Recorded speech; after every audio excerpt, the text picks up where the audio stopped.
Okay, well we may as well get started. Thanks everyone for coming. This is a class on making a difference in EVE University. My name is Karpinski, I'm the Personnel Director. Just some boring introductory stuff first of all, some basic information for the class. First of all, make sure that you're either docked up safely or otherwise not distracted. This is basically just for your safety. I mean, I don't mind if you're flying around somewhere, just try and not lose your ship while you're listening to my class, because I would feel really bad about that. Please make sure that your mumble settings are set for push to talk if they're not already, and make sure that you've got the lecture.e-UNI Chat channel open in game if you want to ask any questions. I will try and post some of the links in Mumble, but it's difficult to keep up sometimes, so most of them will be posted in the lecture.e-UNI Chat channel. There are some slides that go along with this class. I'm just going to link them in the lecture.e-UNI Chat channel. Okay, there's the slides, so feel free to follow along as you go. If someone comes along later, as they inevitably will, and they can't find the slides, then please can I ask you guys to link them, and also keep an eye on the other chat channels and just see if there's anyone that's looking a bit lost and they can't find the class. If you just direct them to the right place, that'd be very much appreciated.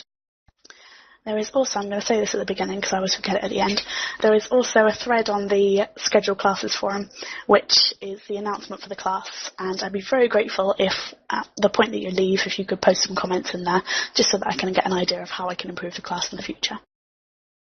And there's a link to that thread in lecture.uni. Okay, so first of all, by way of introduction, I want to tell you a little bit about myself. I know that sounds really egocentric, but this is my background and why I think this class is so important. Basically, I joined EVE University, checking when it was. It was March 2012. I was a completely new player. I ran missions and that was about all I did. I stayed in E-UNI until July of that year, so for about 4 months, and I just basically ran a few missions, and then it came to war, so I was just docked up in the station and ship spinning, and after 4 months of that I was bored out of my skull, so I left the Corp and I joined another player Corp, thinking, you know, all Corps must be pretty active and stuff. I went into this other Corp and I don't think I spoke to one other person in the almost month that I was there. I just carried on doing missioning, and by the end of that month I was thinking, you know, I really miss the uni. Actually, it was really active. There's always people in chat channels and helping me out and stuff. So I rejoined the uni. That was August of 2012. And I joined with the perspective that this time I'm really going to get involved and I'm going to try and learn as much as I can while I'm here, and I'm going to try and help out other people. And the second time around, my experience was completely different to the first time around. You know, EVE University has really become my home now, and it's just because of really getting involved and just saying yes and trying to do things. So I would really say, if you are one of those people that's maybe just joined or maybe joined a few months ago and you're kind of thinking, what's the big deal, really try and make the most of this class and try and get involved, because I promise you it will improve your experience in EVE 100%. Thor is asking, I have difficulties in Mumble, would you please share the recording? Yes, I will do. Yeah, I'm recording the class, so I'll share it afterwards if you want to listen to it afterwards. Okay, so that is why, basically, I think that one of the most important rules in EVE University is the rule that you agree to that says our members are encouraged to balance self with service. EVE University is run entirely by volunteers, so it really relies on people helping each other out and really generating content for each other. It's not one of those corps where there's a few select people who generate the content for everyone else. It's intended that everybody is supposed to help each other out and generate content for each other. What I'm hoping is that by the end of this class you'll have some ideas on how you can help out other members and how you can start to make a real difference in EVE University. If you are applying for titles, either the sophomore title or the graduate title, this class will hopefully also help you out as well, because it will give you an idea on how you can get involved and how you can start passing out your knowledge, which is a requirement for the graduate title and very much appreciated for the sophomore title. So you'll see from the slideshow that the first thing that I'm going to go on to is passing on your knowledge and how you can help just basically by answering questions and being present and helping people out in the various forms of media that we have. This is probably the easiest way to get started, because you're probably in these chat channels and you're using the forum and you're using the Mumble anyway, so you know, it's not going completely out of your way, and it's just answering the odd question as one comes along. So this is probably the easiest way to get started. So the few chat channels that I want to talk about specifically, because these are channels where you can really help out other players, are first of all the Q&A.e-UNI chat channel. That's Q&A.e-UNI.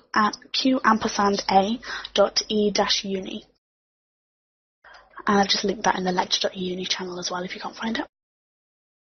The idea of this chat channel is basically it is just designed for people to ask questions and get answers. So obviously this is probably the best place for you to answer questions. It's really intended to be a chat-free chat channel. So the idea is that if we try and keep it as much as possible to just questions and answers, then people are more likely to have their question answered because it's not going to get lost in a load of chatter. So this is a really good one to have open if you're looking to help other players out. Another one that you'll find a lot of people ask questions in is the chat.e-uni chat channel, perhaps because it's the general chat channel so people feel quite comfortable to ask questions in there. So that's a good one to keep an eye on if you're looking to answer a few questions, because quite a few people feel quite comfortable asking questions among the chatter, and often they get lost as well. So that's a good one to keep an eye on. Okay, the next one is the E-UNI chat channel. That's our public chat channel. This channel has two purposes. Firstly, it's the recruitment channel for EVE University, so it's where people are called for interviews and so on. And secondly, it's also recommended by CCP as a general help channel. So you'll get a lot of people asking questions in here. Quite a few of them don't even know who EVE University is. They've just clicked on help channels and got it in that way. So not everyone is going to be asking questions about the application process. Some of them are going to be asking general, fairly low-level questions normally about the game. I should say, if you are already a member of EVE University, then you've already gone through the application process, you've probably already had an interview, you've already filled out the questionnaire, and from the point of view of an applicant who's just putting in their application and maybe is struggling with their API or doesn't know why their queue number keeps going backwards or whatever, from their point of view, you're absolutely an expert. So even if you know nothing about the game, you're already an expert in one thing. You've managed to join EVE University successfully, so you obviously know something that they don't know yet. So even if you don't know the answers about the game mechanics, then that's one thing that you already know and you can already answer questions on. So that's very much appreciated if you can answer any questions in the E-UNI chat channel. It just really helps out RPOs, so they don't have to keep on answering questions in there all the time. Just make sure that, obviously, you know what you're talking about. But aside from that, go on and answer the questions. That's really good of you. The next one I don't have a link for. If anyone else does, I'd be grateful if they could post it. This is the mess.iln channel. This is our general chat and help channel, based on PvP. So it's the place where a lot of new bros go to ask questions about ship fittings and to ask questions about how they join a fleet and so on and so forth. So if PvP is your specialist area that you're really good at, then mess.iln is a good channel to have open to be able to answer some of those questions. The next one I do have a link for. This is the LiveIntelILN channel. Okay, this is obviously the channel that we use for reporting intel. So if you see a war target in the system, then first of all, make sure that you're safe. That's the important thing. Once you are safe, then you can report it in that chat channel, and that will really help out other players. It might not seem like it's a really big help just saying, oh, I saw a war target in the system, but it really is, because if you think about it, if you've got a uni member who's following you and is 2 jumps behind you, and say if they are for some reason flying a really shiny hauling ship or mining barge, which they shouldn't really be doing without knowing where they're going, but say they are and they're a couple of jumps behind you and they're just about to jump into the system that you just jumped into, and then they see in the LiveIntelILN chat channel, LiveIntelILN, that, oh, there's a war target in that system. So what they're going to do, they're going to maybe dock up and wait until it's gone. They're perhaps going to use a scout. They're going to find another route. So potentially, if they're paying attention, then you've just saved their ship. So just by posting in LiveIntelILN, which takes about 10 seconds, it's really quick to do. So just by doing that, you can really help out other members. Okay, I'd also like to do a little bit of a demonstration as well. This is only going to be useful for people that are already in the uni, so apologies if there's anyone that's listening to this as a public class. But if you are in the uni, if you open up the LiveIntelILN chat channel that I linked, if you need the password for it, you'll find it under the Corp button in the Neocom. That's the one that looks like a star with wings. And then it's under the Home tab and then Bulletins. And it's right at the top of the page in green, so you might have to scroll up to see it. So if you go ahead and get into the LiveIntelILN channel, and then in the message of the day, the link at the bottom is bullet points 1 to 7, and then at the bottom there is a link to util.leaveuniversity.org. If you click on that, and it'll bring up the Intel map. This will ask you for the password. That's the same password that you just used to get into the LiveIntelILN channel. So if you just use the same password from the Corp home bulletin. You don't need to put anything in the second box, just the first one. Okay, and what you'll do once you've logged in, you will see a simplified version of the map. And this will show the region that you're in, because you don't need to tell it where you are, because the Corp API will automatically know where you are. So that's handy because you don't need to faff around with finding your system and so on. It just already knows where you are, which is great. All the systems are marked as a grey dot with a coloured background, a coloured outline, and the outline represents the security status of the system. What I'd like you to do, if you're looking at the LiveIntel map at the moment, if you have a look in your local and see if there's any war targets, you'll know if there's a war target if it's a white star on a red background and it's flashing. Hopefully, not many have war targets in their system. If you don't, if you click the clear button at the top of the map, that is, and that will change the colour of the grey dot in the middle of the system that you're in to blue. And that means that there's no war targets in the system at the moment. So what happens now, because for all we know that at the moment you click the button there weren't any war targets, but for all we know you've now moved on to the next system and there might be war targets coming behind you. So every second that ticks on, this intel gets more and more out of date, very slightly more and more out of date, until after a few minutes it's not particularly useful anymore because we don't know if they're still there. If they're now in the system. So this blue colour will gradually, over the coming minutes, it will fade to lighter blue, and eventually it will go back to grey. Because at that point we don't really know. Your intel isn't current enough for it to be useful. If you're sitting in a system and there are war targets in the system, what you'll do is click the hostile button, which is the other one, and that will show the system in red, and again it will gradually fade as time goes on. So it's really as easy as that. If you want to use this, which we would encourage you to do, if you have the map open but have it minimised, then literally all you need to do when you go into a system is just one click to open up the Intel map, which you'll have minimised, and then one click to click either hostile or clear. So you don't even need to type anything. It literally takes about 3 seconds to report Intel. It's really easy, so there's really no excuse not to do it. Okay, so that's the LiveIntelILN channel and also the Intel map. The next channel that I want to talk to you briefly about is the Corp channel. This is a little bit different than the other channels because it's not a case of just answering questions in there. But if you've got the freshman title, or any other titles, sophomore, graduate, but a minimum of freshman, then you can help out other members by fulfilling their skillbook reimbursement requests in this channel. You don't need to be a staff member to reimburse people for their skillbooks. All you need is the freshman title, and that's all, and it's incredibly easy to do. So again, I'm going to do a little bit of a practical to talk you guys through how you actually do this. We're not going to actually send any ISK to anyone, but we're going to get right up to the point where we would, and then we're going to back out of it. So first of all, what you would do is get the Corp channel open, right-click on it and select it to blink on if it's not already on. That will mean that when you're looking at a different channel and someone makes a skillbook reimbursement request, this channel will flash, so you'll see that there's a request that's been made. Hopefully what they will do, if they're following the instructions properly, is they will link all of the skillbooks they're asking for reimbursement for with the prices that they're paying for them. And they'll also give a total price as well, so you know how much in total they're asking for reimbursement for. That's if they've done everything right, which we will assume for the purpose of this that they have. What you'll do first is you'll tell them that you're dealing with the request. That's just so that there's not 2 people working on the same request at the same time and they get reimbursed twice. So just put a little note in the channel, just say, yeah, I'm working on your request. What you do after that is you need to do a couple of quick checks just to make sure that their request fulfills the requirements of the skillbook reimbursement program. So first of all, is the total less than 1 million ISK or equal to 1 million ISK? As long as it's not over 1 million ISK, that's fine. Secondly, make sure that all of the skill books they're asking for are reimbursable. So click on the link when they've linked it and view market details, and just make sure that the skill book costs under $1 million ESC or $1 million ESC.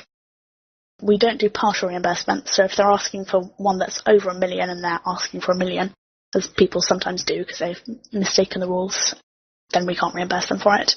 Once you're satisfied that they're asking for less than $1 million ESC and all the skill books are reimbursable, then what you'll do is you'll open up the Corp wallet. So open up the wallet tab, which is on your Neocom. It looks like a Z.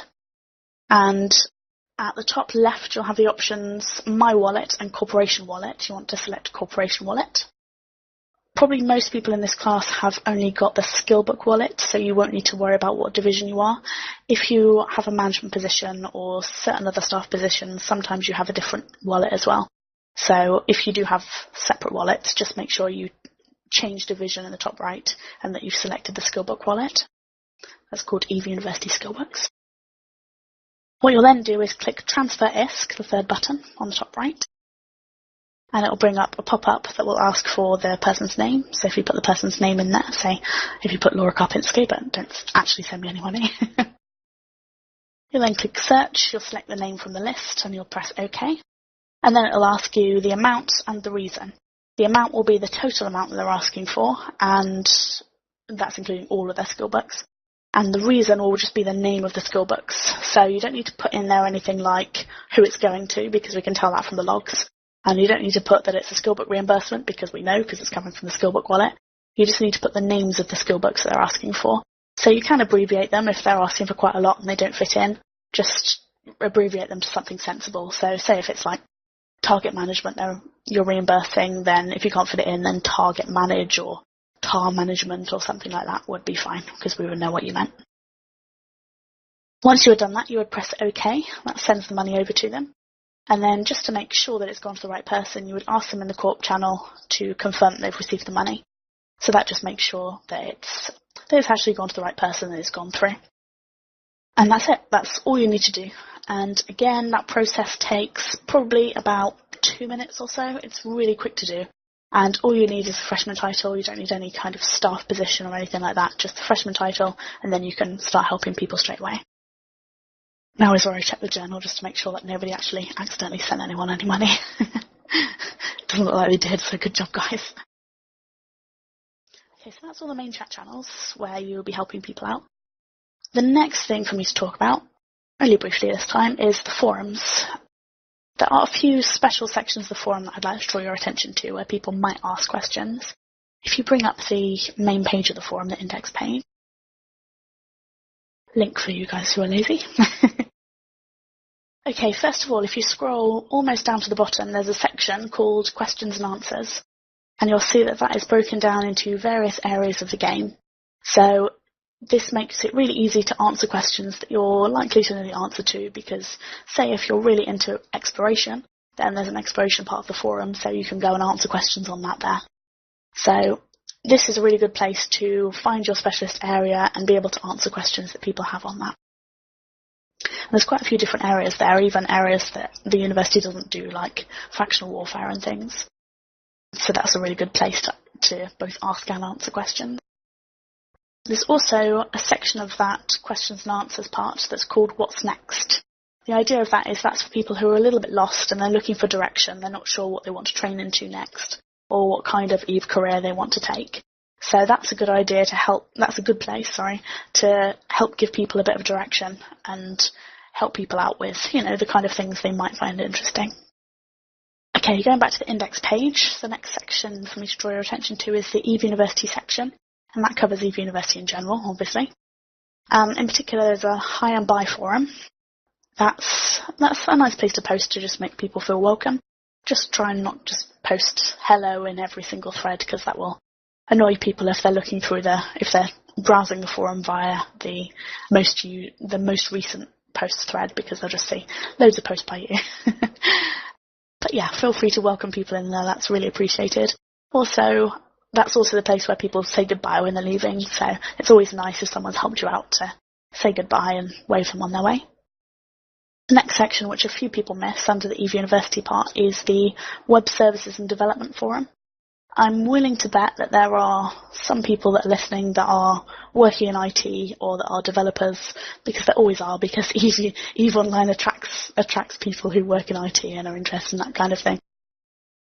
So if you're a developer, if you work in IT, or say if you're just interested in that and you're good at answering technical questions, then this is a good place to keep an eye on, because it's people saying, oh, this is broken, I can't make this work.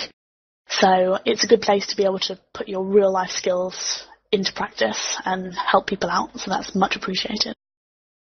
Lastly, from this point of view, there's also, from the index page, there's a public EVE discussion part of the forum.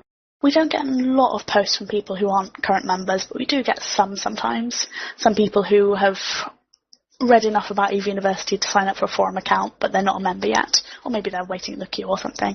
So sometimes you get questions about general game mechanics in the public EVE discussion forum as well, and quite often they're fairly low-level questions. So that's a good one to keep an eye on if you're looking to answer questions. So that's it as far as the forum goes. There are obviously other sections that you can help people, but they're the main ones I particularly want to draw your attention to. Next thing I want to talk about, again very briefly on this one, is Mumble. Obviously you guys have got Mumble set up because you're listening to the class. We've got the public Mumble, which is this one. We've also got our private Mumble server as well. So you'll find that some people feel a bit more comfortable asking questions in voice, just because there's a bit of chatter going on, they've got to know these people a little bit, and they feel like they can answer questions, which is great. So it's a good idea to hang out in the Mumble chat channel to answer questions. I would say, don't be scared about answering questions in voice, even if you're shy like me. I'm terribly shy. Even if you've got a speech impediment or something like that, we really don't mind. Honestly, we're not going to mock you, we will not judge you, just please do speak up. If someone's asking a question in Mumble and you know the answer, just don't be afraid, just speak up and give them the answer. Okay, so that's the first part. That's hopefully given you an idea of some of the ways that you can give back your knowledge to other people, and some of the things that perhaps you haven't tried out yet. The next main area for me to cover is creating content. Obviously, EVE Online is a sandbox, so the players have to make their own content. There's really no reason to be bored in EVE Online. If you're bored, then there's going to be someone else that's bored as well, so just get together and do something. You know, that's what EVE Online is all about. It's a sandbox, so it's all about generating content for each other. So creating content is something that you really need to try out at some point. It's really going to make your game so much better. I'm just going to give you a few ideas on the kind of ways that you can generate content. There are so many other ways, but I'm not just going to sit here and give you a bullet point list. I'm just going to give you a few ideas, first of all, to get you started. The first thing for me to talk about is fleets. Fleets can be either for PvP or also for PvE, so it's not just limited to one particular area of the game. We have all types of fleets in the uni. We've got obviously lots of PvP fleets, we've got mining fleets, we've got missioning fleets, all sorts of fleets, so it covers various different areas. And it's not just the FC. The FC is not the only person that runs the fleet. It's made up of the coordinated efforts of a load of people all working together. So there are loads of things that you can do to help out on fleets, which don't necessarily involve FCing. Firstly, one idea is helping to advertise the fleet beforehand. If it's one that's been scheduled in advance, then after checking with the FC if it's alright, I'm sure they would appreciate you advertising it. So posting it in Alliance, making sure that people can find the right Mumble channel, can find the right fleet in the fleet advert. All that kind of stuff is really helpful to the FC and literally just takes a few minutes of your time to just point someone in the right direction. If you've got the skills for it, then boosting other members is really appreciated, particularly mining fleets. If you can fly an orca, then our mining fleets will love you. I think the Amar mining campus also have bring your own can fleets, so they just have boosts in the system, and then people mine on their own. So you don't even need to be part of a coordinated fleet to be able to provide boosts for members. You can also do that as well. Another option is support roles, like for combat fleets, then logistics. People always love a Logibro, so if you're interested in flying Logi, then by all means get your logistics skills trained up and have a go. You know, nobody's going to complain about you trying out your first Logi fleet, so please do get involved. People love Logibros, as they say. Also things like hauling for mining fleets. If your mining skills aren't that good yet, but say if you've got a hauler, then great, you can be of use by collecting the cans and hauling them back to the station, helping out the FC that way. Another fairly obvious one, I suppose, is helping to answer questions from other fleet members if they're a bit lost. So if you're on a fleet, keep an eye on the fleet chat or your squad chat if it's a large fleet, and just answer questions. If people are a bit lost, if they don't know where they should be aligning to, or if they're in the wrong system or something like that, just try and help them out if you can. It makes everyone's experience a little bit better if we don't have the poor little newbo who's wandered off and got completely lost. And then, fairly obviously, commanding a fleet yourself is also an option.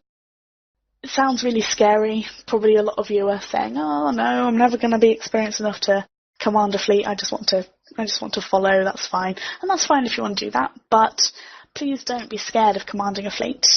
In my view, EVE University is one of the best places that you can learn FCing, because we don't really care about kill boards and ISK efficiency and that kind of thing. So if you go out there and you take out your first fleet and you get completely and utterly whelped, you get a few jumps out and you get whelped, then if you then go on and write an after-action report for the fleet, so you do a report on what happened, then people will say, well done, thanks for stepping up.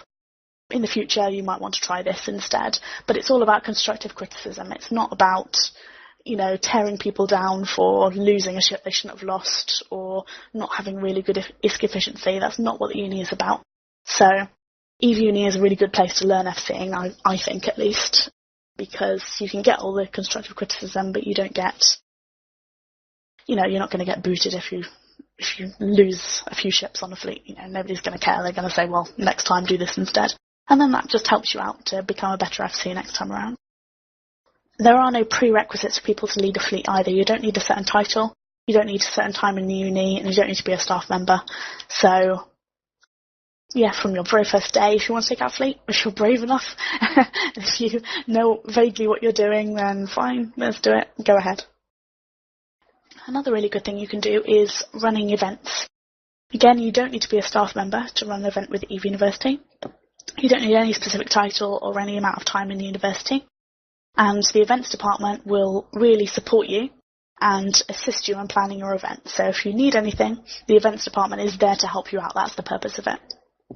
So you can either run an event that you've completely made up, that you've completely invented. That's absolutely fine. And it might be a great idea and something that we decide to do on a regular basis.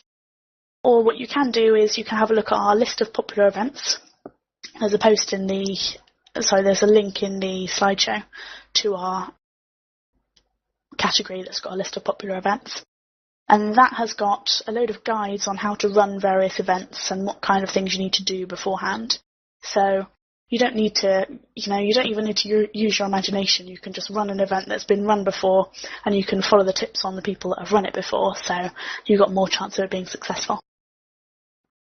Again, as with fleets, you can also just help out the people that are running events. Quite often, events need a few volunteers to get them off the ground, so they'll need people. Sometimes they ask for donations for prizes, sometimes they ask for maybe scouts or someone to help set up the event arena beforehand. So there's always help that's needed when setting up events, particularly large events. So if you see one that's advertised and you want to help out, then please just contact the person who's organising the event and see if there's anything that you can do to help. And I'm sure they can find you something to do. Okay, the next section for me to talk about, that's an idea of kind of generating content. As I say, there are loads of other things that you can do to help generate content. That's just a couple of ideas for you. The next section that I want to talk about is writing. So if you're quite good at writing, if you're handy with a pen and paper, then EVE University can definitely make use of your talent. So two options that I want to talk about. First of all is the Wiki. Now the Wiki, you've probably heard of the EUni Wiki. It's one of the most respected source of knowledge in EVE Online. The majority of our applicants, when they join us because they've heard of us through the EUni Wiki. So they've been Googling something to try and find an answer. They've come onto our EUni Wiki and then they've said, oh, it's a Corp. And, oh, how about I go and join? So this is how we get the majority of our members. It's also used as a source of knowledge for pretty much every alliance in EVE Online. Well, at some point, someone will ask a question and they'll do a link to our EUni Wiki, so it's very much appreciated throughout EVE Online. It's very respected. And if you're a member of EVE University, then the good news is you can already edit the wiki. You don't need to do anything separate. You've already got a wiki account. You can already edit it. So if I just post a link to the wiki in the channel. Okay, that's the main page of the wiki. If you're following along, if you just open that up as well. Right, now, if you've got the main page of the wiki open, in the top right-hand corner, in the very top right, there's a button to log in. If you click that one, and then you'll log in with the same credentials you use for your forum account. So it will just be your username will be your character name, and your password will be whatever password you set up for your forum account. And there we go, you're logged in. So unless the page is protected, which some of them are, which means that only certain people can edit them, unless the page is protected, then you will see an edit button in the top right of each page. You'll have the option to view, edit, and history. And there's also a star, which is for favourites and that kind of thing. So if you go to a page, you won't be able to edit the main page, I don't think. But if you go to another page, say if you click the random page button on the drop-down list on the, no, not drop-down list, on the menu bar on the left, that'll bring you to a random page, which hopefully isn't a protected one. And then you can see the edit button in the top right. If you click on that, then you can just edit the page and you can save it. And remember that everything that you do on the wiki is backed up. So you can always say if you are trying to edit a page and you completely mess it up, then you can always go back and roll back the changes, or someone else can always go back and roll back the changes. So don't worry too much about messing things up because everything can be undone. If you're not sure where to start on editing the wiki, because it's quite a daunting task when you first look at it, because there's so many pages and you think, what am I expected to do? We have a to-do list, which if you're following along on the slideshow, there's a link to it there. If not, if you just search to-do list on the wiki. That will give you an idea of the kind of things that need doing. Quite often it's things like clearing up articles that have become out of date. Sometimes it's just changing the styling of a page because it's not very easy to read, and redoing the grammar and maybe making some spelling changes and things. And sometimes it's completely new pages that we need. So if it's a new aspect of the game that there isn't a page about yet, then sometimes that'll be there as well. Or we need a page on this new game mechanic. So that will hopefully give you an idea of the kind of things that we need your help with. Okay, Palya or Krill's posts, he hasn't got an edit button. Are you on a protected page by any chance? That's quite possible. Yeah, it might be that it's one that you're not allowed to edit.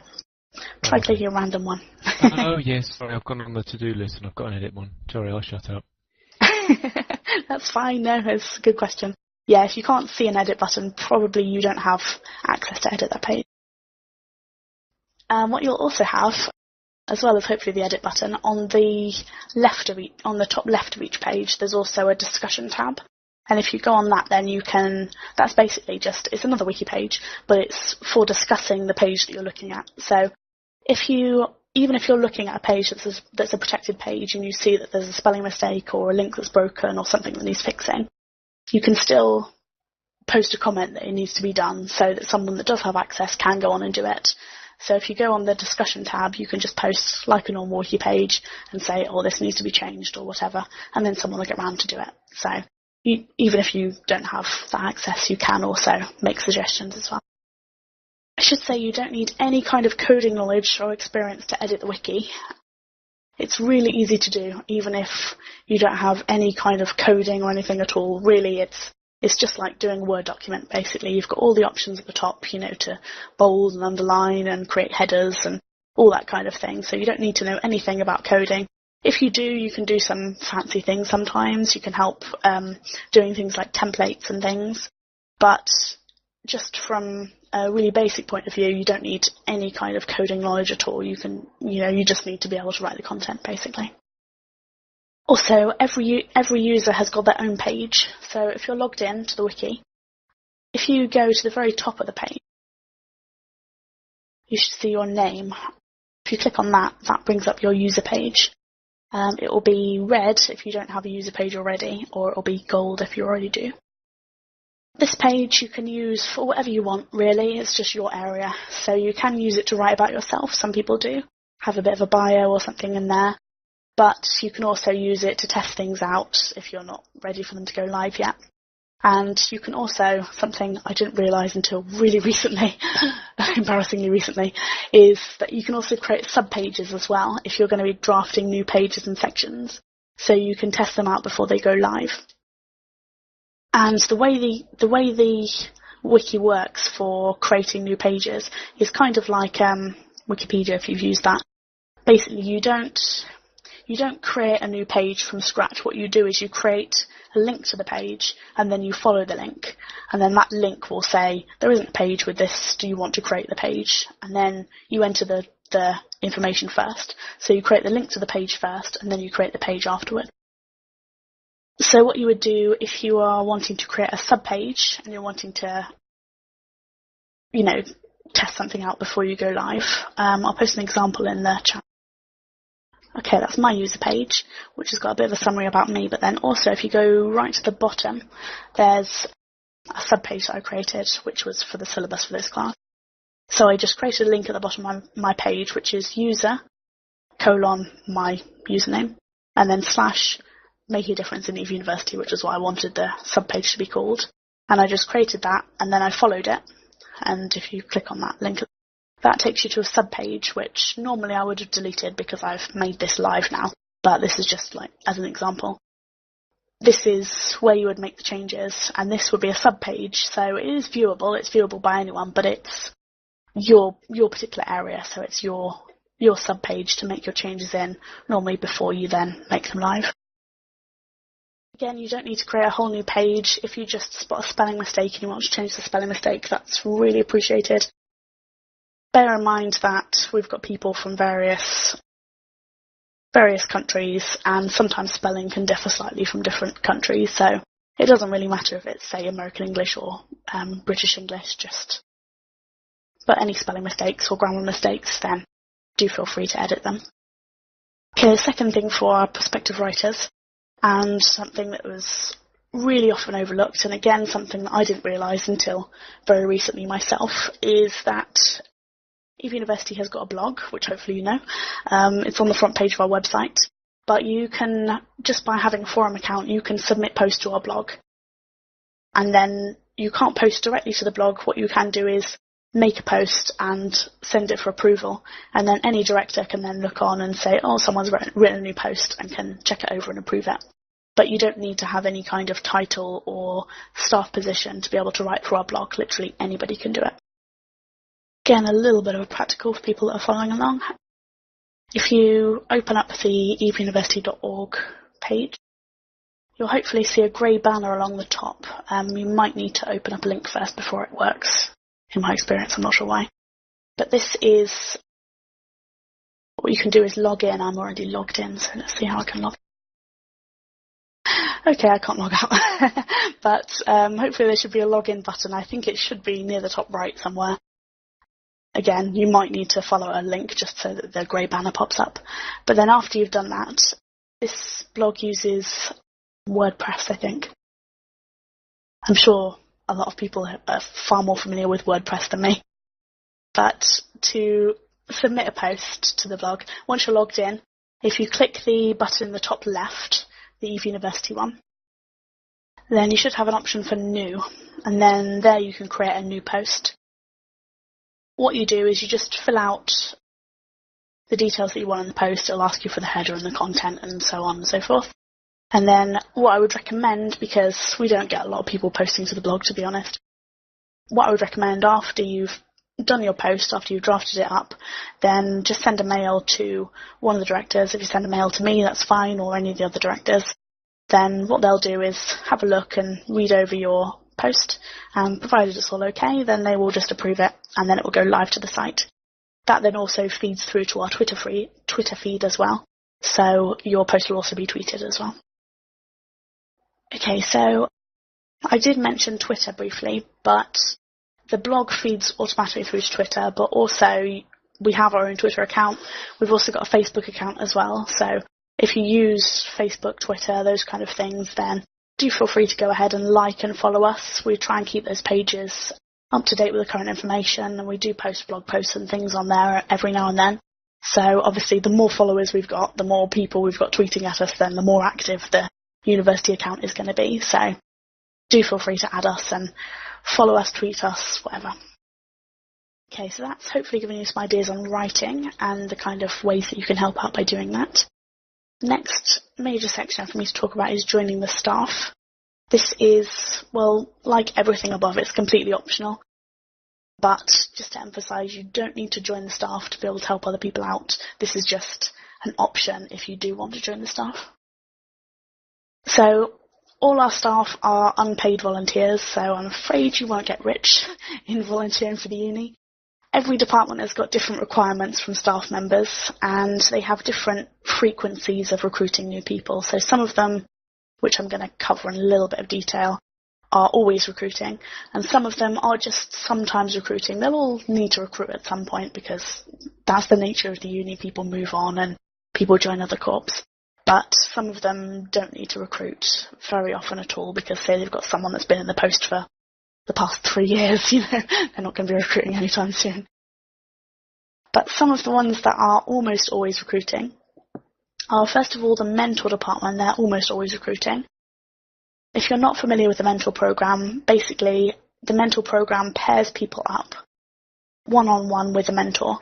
And the mentors are in the same time zone, hopefully, as the new member. And they've also got similar interests. So if the new player is really interested in mining, they'll hopefully be paired with a mentor that knows a lot about mining. So what you can do as a mentor is you are assigned certain mentees that are hopefully matched to your kind of area. And basically it's pretty much down to you how you want to interact with them. But they just ask that you try and help them as much as you can and be available if they've got any questions, that kind of thing. So there's different kind of levels of how much people get involved in being a mentor. Some people have their own chat channels where they have all their mentees and they can have conversations and ask questions and answer them and that kind of thing. Some of them do fleets or tackle practice or something like that. Some of them they take a more kind of laid-back role. They're just there to answer any questions that the new member may have. So it's all different ways of helping out the new players. But the idea that it's one-on-one, and you're normally helping out in the particular area that the new bro is interested in. So all you need to have to be a mentor is you need to be a graduate, or you need to demonstrate that you've got comparable knowledge in your specialist area. So they do sometimes accept people that aren't graduates, but you need to show that you really, you know what you're talking about, which is sensible really because you're going to be helping new bros and answering their questions. So obviously you need a decent amount of knowledge in that particular area. You also need to be able to devote some time each week to your mentees. So you can be assigned up to 4 mentees at a time, depending on your availability. So you need to be able to give them a bit of time. So that's all they ask in relation to that. And then also you need to have an understanding of basically the fundamentals, the really important game mechanics of EVE Online. Because even if they're interested in mining, they're going to have a few questions about other things and about, how do I join a fleet and things like that. So you're expected to have a bit of background knowledge into other areas as well, not just your own area. You're expected to know your way around the neocom and things, just the basic things that new players might ask. So if you're interested in becoming a mentor, then if you have a look at the slides, there is a link to the Becoming a Mentor section of the Mentor Department's page that has all the instructions. And basically all you need to do is just fill out the application form on the above link, and that will then go through to the Mentor Department, and then they'll review your application and get back to you. Okay, another option, if being a mentor doesn't appeal to you, or maybe it does and you've got a lot of time on your hands, then teaching is a really useful thing in EVE University. As you've noticed, EVE University has lots of classes, and that's something we really put a lot of stock in, our teaching and our education department. So Basically, the teachers are the ones that are responsible for teaching classes on their specialist area. They have loads of classes on all different areas of EVE Online that you can think of. So it's really useful if you are really specialist in a particular area, if you can teach a class on it, because there will be other people that have no idea about your particular area. And we're always looking for classes on the fundamental game mechanics, so things like station trading, we don't have many classes on, that's always really useful. Things like exploration, people always want to know more about. Mining, I know we've got a couple of mining classes coming up soon, but mining is always a big one that new players want to learn about. And then also we have things that the classes are run fairly often, but it's always appreciated if they're run more often. Things like the Introduction to EVE University class, the Introduction to the various campus classes, they're always really useful. And then things like game mechanics like tackling, every new player is going to need to learn to tackle at some point. So tackling is a really good class to run. And those kind of things. So they don't have to be particularly high level, just you need to have a reasonable understanding of what you're doing and you need to be able to explain it clearly to other people. So if you're interested in becoming a teacher, what you need for that is you need to have a working knowledge of the subject area you want to teach, which is obvious. You also need to have the ability to communicate it to others. So you need, fairly decent English skills. You need to be able to actually communicate well with other people. You need to be able to commit to teaching at least one class per month, every month. So that's not asking a lot, really. And say if your class is an hour long, it's just an hour out of your month, and that's it. That's the minimum that they're asking. So that's not an awful lot of time. You need to ideally have the sophomore or the graduate title, but those can be waived in special cases. So if you know a lot about a particular area, then still contact the teaching department because they may well still be happy that you know enough about your area to be able to teach a class on it. If this appeals to you, then if you click on the teaching classes at EVE University link on the slide, that will give you an application form for you to complete. And if all you need to do, again, like the mentor department, just complete that application form and wait for the teaching department to get back to you. If you've got any questions, then contact the teaching department directly. Okay, next, personnel officers. I've got a bit of a vested interest here because I'm the personnel director, obviously, so I have to say the personnel department is the best department. The personnel department, these are the people that deal with the applications to EVE University. So their job is to review the applications as they come in, to carry out the interviews of the new players, and also to try and give new members a good start in EVE University. So basically get them all set up so that they can immediately just jump in and start getting involved. We receive loads of applications, normally over 100 a week, so we're really busy in the personnel department and we need a lot of staff to keep up with the demand. Also, we have a fairly high turnover of people because they leave and they go to other corps or they move on to other staff positions. So we're almost always recruiting. It's just kind of a constant thing, people join, people leave. So we're almost always recruiting in the personnel department. To be a personnel officer, there's a few things that you need. First of all, you need a decent understanding of how EVE University works. So to satisfy that, we would normally say you need to be a member for at least 3 weeks. So that's not like a hard line, say if you've been a member before or something like that, but normally it takes a few weeks for you to just get settled and learn where everything is and that kind of thing. Ideally, we ask for our PO applicants to be a sophomore, but we will consider lower titles. Just make sure that you put in a decent application. We get people sometimes that apply and then they don't have any titles or they're a freshman and then their application is also rubbish, so there's no special reason to take them into consideration. But if you're not a sophomore, then just make sure your application is really good. When we're reviewing the PO applications, we have a look at the kind of stuff that you've been doing in EVE University before. So you don't need to be really experienced, but we like to see that you've got a decent amount of activity in EVE University, particularly joining different campuses, because that's a question that our new bros quite often ask. They'll ask about, what campus should I join? I really want to do this, or something like that. So if you've been a member of a campus or more campuses, then that's a really good sign because you're going to be able to advise them a little bit better than someone who's never joined a campus before. Like with teaching, you need to have good communication skills, so you need to be fluent in English. That's all our interviews are carried out in English. They're all carried out in chat. So if your spoken English isn't that great, that's not really going to be a problem. It's just really chat. You need to have decent English skills in chat. And you need to be able to dedicate some time every week, hopefully a couple of hours or so every week, to be able to do enough interviews to kind of make the training and everything worthwhile. So if you've got a couple of hours or so a week to spare, then this would be a great position for you. If you're interested in becoming a PO, if you meet all of those points, then there's an application form to complete. Again, the link is on the slides, join the personnel department. If you just follow that link, there's an application form for you to complete, and then that sends it to poor June, who's my APM, who has to go through them all and speak to the people about becoming personnel officers. Okay, so those are the main 3 staff positions that are always recruiting, or almost always recruiting. As I said, there are other staff positions in the uni, and every department is going to need staff at some point. Most of the departments, if they are looking for staff, they'll advertise the posts on the forum. So keep an eye out for any announcements. Mostly people will be looking for members who are really getting involved in the uni, because that's a good show that you're going to be active as a staff member.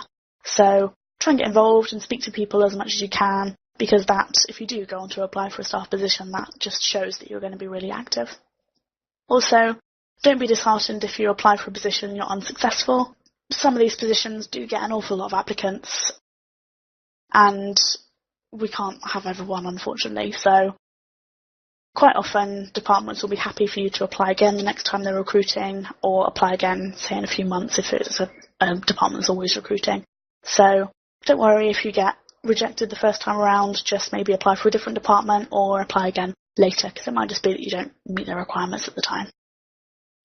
Okay, so the last section, we're almost done, is donating to E-University. This, I need to put a big disclaimer here that this is completely optional. I've said all the things so far, they're all optional, but this really needs a disclaimer. It's completely optional. You don't need to pay to be a member of E-University, and you don't need to pay to attend any of our classes or fleets or whatever. It's completely free. And you shouldn't feel under any obligation to donate anything to E-University. We do run entirely on donations, but we are we're fairly well funded. We do get a lot of donations, so don't feel that you need to deprive yourself of your last few ISK to try and keep the uni running. We're doing okay. We really appreciate any of your donations, but don't feel any obligation to donate if you don't have the ISK or the items spare.